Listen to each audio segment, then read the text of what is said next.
ஐந்து கரத்தனை ஆணை முகத்தினை இந்தின் இளம்பரை போலும் ஏற்றினை நந்தி மகந்தனை ஞான கொழுந்தனை குந்தியில் வைத்தறி போற்றுகின்றன. தென்னாடுடைய சிவனை போற்றி என் நாட்டவர்க்கும் இறைவா போற்றி. அனைவருக்கும் இனிய வணக்கம். இன்றைய பதிவு இந்த ராசி மண்டலம் 12 ராசிகள் உள்ளது. அதை சரம், ஸ்திரம், உபயம் என்று பிரித்திருக்கிறார்கள். அந்த அடிப்படையில் நம்ம ஒரு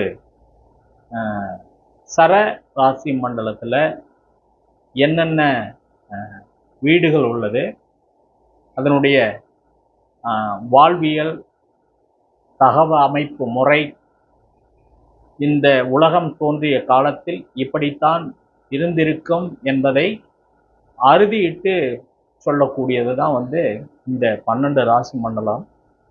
அப்போ உலகம் எப்படி முதல்ல இந்த பூமியினுடைய உருவ அமைப்பு முதல்ல எப்படி இருந்தது, பின்னே எப்படியெல்லாம் மாறி இருக்கிறது என்பதை அடிப்படையாக கொண்டது தான் இந்த சரம், ஸ்திரம், உபயம் அப்படிங்கிற இந்த மண்டலத்தில் நம்ம குறிப்பிடப்பட்டிருக்கிறது. அதனுடைய அமைப்பில் இப்போ நாம் இதை கொஞ்சம் விரிவாக நம்ம பார்ப்போம். முதல்ல இந்த சரம் அப்படிங்கிறது முதல்ல எங்கிருந்து ஆரம்பிக்குதுன்னா, மேஷம், ரிஷபம், மிதுனம், கடகம். இப்போ இந்த 4 ராசிகள் தான் மேஷ மண்டலம் அப்படின்னு சொல்லப்படுகிறது. இந்த மேஷ மண்டலத்தில் மேஷம், ரிஷபம், மிதுனம், கடகம் இதில் பார்த்தீங்கன்னா 2 சர வீடுகள் வரும். எது அப்படின்னு பார்த்தீங்கன்னா, உங்களுக்கு மேஷம் சரம், ரிஷபம் ஸ்திரம், மிதுனம் உபயம், கடகம் மறுபடியும் சரமாகும். இந்த பூமியினுடைய வரலாற்று அமைப்பை இந்த 4 ராசி மண்டலத்துக்குள்ள முதல்ல உருவாக்கப்பட்டு இருக்கிறது அப்படின்னு பார்த்தீங்கன்னா, முதல்ல இந்த பூமியானது ஒரு நெருப்பு கோளம் அப்படிங்கிற அமைப்பு. சரமண்டலத்தில் முதல்ல வரக்கூடியது செவ்வாய், அது அதனுடைய வீடு மேஷம். அப்போ அது ஒரு நெருப்பு. அங்கே இருக்கிற நட்சத்திரங்கள் பார்த்தீங்கன்னா எல்லாமே நெருப்பு தத்துவத்தை அடிப்படையாக கொண்டது. இந்த நெருப்பு எப்பேற்பட்ட நெருப்பு அப்படின்னு பார்த்தீங்கன்னா, முதல்ல அதை நேரடியாக நம்மளால போய் பயன்படுத்த முடியாத, கிட்ட நெருங்க முடியாத ஒரு மிகப்பெரிய அமைப்பு அப்படிங்கிறதான் பயன்படுத்த முடியாது அப்படிங்கிற ஒரு அமைப்பு. அடுத்தது பார்த்தீங்கன்னா, இந்த பூமி ரொம்ப நாளாக பல ஆயிரம் கோடி ஆண்டுகள் ஆனதுக்கப்புறம் இந்த வெப்பம் குறைந்து ஒரு நிலப்பரப்பாக முதல்ல மாறியிருக்கு. அந்த நிலப்பரப்புல காற்று, அதாவது ரிஷபத்துக்கு அடுத்தது ரிஷபம் தான் மிகப்பெரிய ஒரு நிலப்பரப்பு. அடுத்தது பார்த்தீங்க அப்படின்னா காற்று உருவாயிருக்கு. காற்று அதுவும் சாதாரண காற்று இல்லை, மிகப்பெரிய ஒரு சூறாவளி காற்றுன்னு சொல்லக்கூடிய அளவுக்கு மிகப்பெரிய ஒரு காற்று மண்டலம் உருவாயிருக்கு. இது எல்லாமே மண்டலம் மிகப்பெரிய அளவு, பயன்படுத்த முடியக்கூடாத அளவுக்கு மிகப்பெரிய அளவில் முதல்ல உருவாயிருக்கு. அடுத்தது பார்த்தீங்கன்னா நீர்.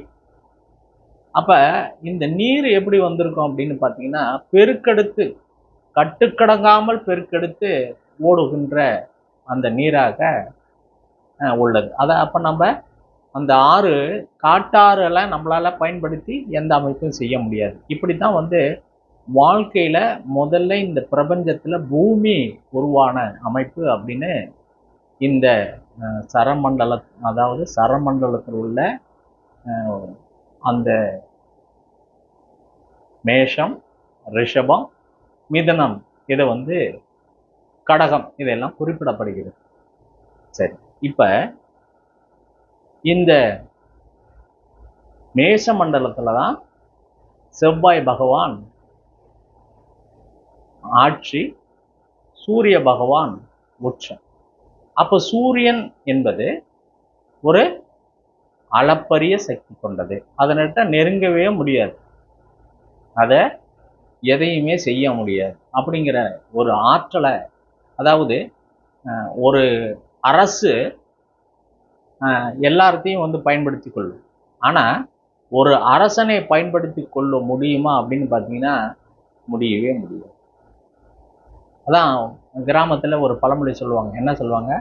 அரண்மனைக்கு எதிர்மனை உண்டா அப்படின்னு சொல்லுவாங்க. அந்த மாதிரி அதை எதையுமே நாம் நேரடியாக பயன்படுத்த முடியாது அப்படிங்கிறது தான் இந்த சரராசி மண்டலத்தில் உள்ள மேஷ மண்டலம். அப்போ இதில் ஒரு கிரகம் எப்படி இருந்து அது எந்த பாவத்தினோடு தொடர்பு இருக்குதோ அந்த பாவத்தினுடைய அமைப்பில் பார்த்தீங்கன்னா நமக்கு நெருங்கிய தொடர்பு வருவது ரொம்ப சிரமம், அதை பயன்படுத்துவது அதை விட சிரமம். இது வந்து மேச மண்டலத்தில் இருக்கக்கூடிய கிரகங்களில் நம்ம சொல்லக்கூடிய ஒரு சில விஷயங்கள். அப்போ அதில் வந்து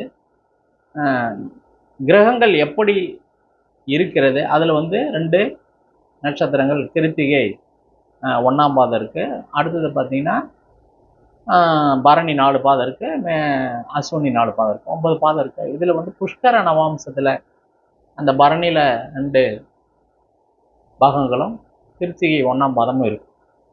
இப்போ அதில் கிரகங்கள் இருந்தால் ஓரளவுக்கு அந்த கஷ்டங்களை அவங்க வந்து உணராமல் போக முடியும், அதை பேலன்ஸ் பண்ணிட்டு போயிடுவாங்க. இல்லைன்னா அது பெரும் சர்ச்சைக்குரிய ஒரு அமைப்பாக இருக்கும். அடுத்தது பார்த்தீங்கன்னா ரிஷப மண்டலம் அப்படின்னு பார்த்தீங்கன்னா, இப்போ ரிஷப ராசி அப்படின்னு பார்த்தீங்கன்னா அது மிகப்பெரிய ஒரு நிலப்பரப்பு தன்மையை கொண்டு, அந்த நிலப்பரப்பை வந்து நேரடியாக பயன்படுத்த முடியாத சிரமம் உண்டாகும்.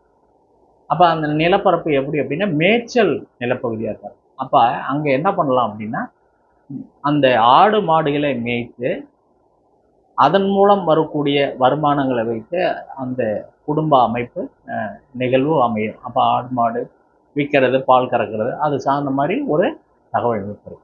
அதையும் வந்து நேரடியாக பயன்படுத்த முடியாத ஒரு அமைப்பு. அடுத்தது பார்த்தீங்கன்னா காற்று அப்படின்னு பார்த்தீங்கன்னா மிதுனம் வரும்போது நீங்கள் பார்த்தீங்க அப்படின்னா அது வந்து உபயராசியாக வரும். இந்த உபயராசி என்னன்னா ஒருத்தர் இல்லாமல் ஒன்றுமே பண்ண முடியாது, ஒருவர் தன்னை வைத்து கொண்டு எதுவும் செய்ய முடியும். அப்போ 2 அங்கே இருந்தால் தான் வந்து அதில் சந்தோஷம் நிம்மதியாக இருக்க முடியும் அப்படிங்கிறது ஒன்று. அதே சமயத்தில் அது காற்று ராசி என்பதால் வந்து அந்த காற்றினுடைய தன்மை வருவதன் மூலமாக ஒரு இடத்திலிருந்து பொருட்கள் இன்னொரு இடத்திற்கு நகர்வதற்கான வாய்ப்பு இருக்குது. இப்போ பார்த்தீங்கன்னா இந்த காற்று வரும்போது என்ன அப்படின்னா அந்த பொருட்கள் உற்பத்தி ஆகக்கூடிய, உயிரினங்கள் உற்பத்தி ஆகக்கூடியது, அந்த செடிகள்லேருந்து அந்த விதைகள் ஒரு இடத்துல இருந்து இன்னொரு இடத்துல பறந்து போய் உற்பத்தி ஆகக்கூடிய ஒரு அமைப்பு. தானாக எந்தவித இயற்கை அமைப்பும் இல்லாமல், அதாவது செயற்கை அமைப்பும் இல்லாமல் இயற்கையாக வந்து அந்த உயிரினங்களை உருவாக்கக்கூடிய ஒரு அமைப்பை அங்கே சொல்லப்படுகிறது. அடுத்தது பார்த்தீங்கன்னா கடகம் அப்படின்னு பார்த்தீங்கன்னா இப்போ நீர்த்தன்மையை சொல்லப்படுகிறது. அப்போ காற்றாற்று வெள்ளத்தில் வரக்கூடிய அந்த நீரை ரொம்ப நீண்ட தூரம் அது போனாலும் அது நம்மளுடைய தேவைக்கு ஏற்பாற்ற மாதிரி பயன்படுத்துவதில் நிறைய பிரச்சனைகள் இருக்குது. அப்போ அந்த கடகத்தில் ஒரு கிரகத்தை இருந்தாலும் அதை கண்ட்ரோல் பண்ணுறதுங்கிறது ரொம்ப சிரமம். அப்போ அந்த லக்னமோ லக்னாதிபதியோ அந்த பாக்கியாதிபதியோ ஒரு ஜாதகத்தில் நல்லா இருந்தால் தான் வந்து அதை தன்னுடைய சூழ்நிலைக்கு ஏற்றவாறு அதை பயன்படுத்தி வாழ்க்கையில் ஜெயிக்க முடியும். அப்போ லக்னாதிபதி இதுக்கு எல்லாமே வந்து பாவாதிபதி அதாவது இப்போ 9ஆம் அதிபதியும் 3ஆம் அதிபதியும் லக்னாதிபதியும் பலமாக இருந்தால் தான் இந்த மேஷ ரிஷப மிதுன மண்டலத்தை இயக்க முடியும். அப்படி இல்லைன்னா அதில் புஷ்கர நவாம்சத்தில் கிரகங்கள் இருந்தால் அதை வந்து அவங்க பேலன்ஸ்டாக அதை கடந்து போகக்கூடிய ஒரு அமைப்பு உருவாகும். இல்லைன்னா அங்கே வந்து நிறைய ஸ்ட்ரகிள் உருவாகும், பிரச்சனைகள் உருவாகும். அதை சந்திக்கக்கூடிய ஒரு ஆற்றலும் தைரியம் ஜாதகருக்கு இல்லாத போவதற்கு வாய்ப்புகள் உண்டு. அப்போ இதெல்லாம் வந்து என்னன்னா ஒரு மிகப்பெரிய எனர்ஜி பாயிண்ட். அப்போ அந்த எனர்ஜி பாயிண்ட்டை எப்படி பயன்படுத்தணுங்கிறத நமக்கு நுட்பம் தெரிந்திருக்க வேண்டும். அப்படி தெரியாட்டா அந்த சூழலில் அதுக்குள்ளே நம்ம போய் சிக்கி செதறி வாழ்க்கையினுடைய தகவமைப்புகள் நமக்கு மாறி போகிறதுக்கான வாய்ப்புகள் உண்டு. அதனால தான் வந்து நீங்கள் இந்த 4 ராசிகளில் வந்து கிரகங்கள் இருக்கும்போது எச்சரிக்கைப்படுத்த வேண்டும் என்பது தான் வந்து இந்த பூமி முதல்ல தோன்றிய காலமும் அவங்களுக்கு பார்த்தீங்கன்னா அதில் உள்ள நாலேஜ் பெருசாகவும் அவங்களுக்கு இருக்கிறதுக்கான வாய்ப்புகள் இருக்காது. மற்றவங்க சொன்னாலும் கேட்கக்கூடிய ஒரு நிலைப்பாடில் அந்த பாவத்துவம் காரத்துவம் கண்டிப்பாக செயல்படுவதற்கான வாய்ப்பு மிக மிக குறைவு. அதனால் நாம் வந்து நல்லது செய்யும் அப்படின்னு பார்க்குறோம். ஆனால் நம்ம இயற்கையினுடைய தகவமைப்புகளோடு ஒற்றி நாம் வாழும்போது அந்த சூழ்நிலை நமக்கு கண்டிப்பாக உணர வைக்கும். அப்படிங்கிறத நம்ம வந்து இந்த சர மண்டலத்தில் உள்ள அந்த 4 ராசிகளையும் அதில் உள்ள தத்துவார்த்தங்களையும் நம்ம இப்போ பார்த்துருக்கோம். அடுத்த நம்ம பதிவில் வந்து ஸ்திர ராசி மண்டலத்தை பற்றி பார்ப்போம். அப்போ இந்த சரராசிக்குள்ளே இன்னொரு விஷயம் என்ன அப்படின்னு பார்த்தீங்கன்னா, முதல்ல உயிரினங்கள் தோன்றியிருக்கும் இல்லையா? இப்போ மனிதனும் முதல்ல தோன்றியிருப்பான். காடுகள், மலைகள், உயிரினங்கள் எல்லாமே தோன்றியிருக்கும் இல்லையா? அப்போ அந்த மனிதன் வந்து அந்த அளவுக்கு அறிவாக இருந்திருப்பானா அந்த காலகட்டத்தில் அப்படின்னு பார்த்தீங்கன்னா, அவன் அதிகமாக வந்து விலங்கினங்களோடு தான் வாழ்ந்திருப்பான். அந்த விலங்கினங்களிலிருந்து தனித்து பிரிந்து வாழக்கூடிய ஒரு சூழ்நிலை தகவமைப்புகளும் அவனுக்கு பல ஆயிரம் ஆண்டுகள் ஆயிருக்கு. அப்போ அந்த நாலேஜுங்கிறது எப்போ வருது அப்படின்னா, எடுத்த இடத்துலையே மனிதனுக்கு வந்துடாது அப்படிங்கிறதையும் நம்ம இந்த 4 ராசி மண்டலத்துக்குள்ள நாம் பறிஞ்சுக்கணும். எனவே இந்த மாதிரி வாழ்க்கையினுடைய அமைப்புகளை நாம் இந்த ஜோதிடத்தில் இந்த பிரபஞ்சம் இந்த பூமி உருவான விதத்தை நம்ம தொடர்பு படுத்தி நம்மளுடைய வாழ்வியல் முறையிலையும் தொடர்பு படுத்தி எந்த பாவம் எந்த காரகம் என்பதை அறிந்து கொண்டு நாம் பலனை சொன்னோம்னா கண்டிப்பாக அந்த பலன் சரியாக இருக்கும் என்று கூறி மீண்டும் ஒரு பதிவில் சந்திப்போம். இந்த ஆன்லைன் அபிராமி அஸ்ட்ரோ யூடியூப் சேனலை நீங்கள் வந்து சப்ஸ்கிரைப் செய்து கொள்ளுங்கள். உங்களுக்கு அடுத்தடுத்த வீடியோக்களை தொடர்ந்து ஒரு வாய்ப்பு உருவாகும். எனக்கு மேலும் ஒரு நம்பிக்கையும் உற்சாகத்தையும் தரும் என்று கூறி உங்களிடமிருந்து தற்காலிகமாக விடைபெறுவது உபயம் வேலுசிவா. நன்றி, வணக்கம்.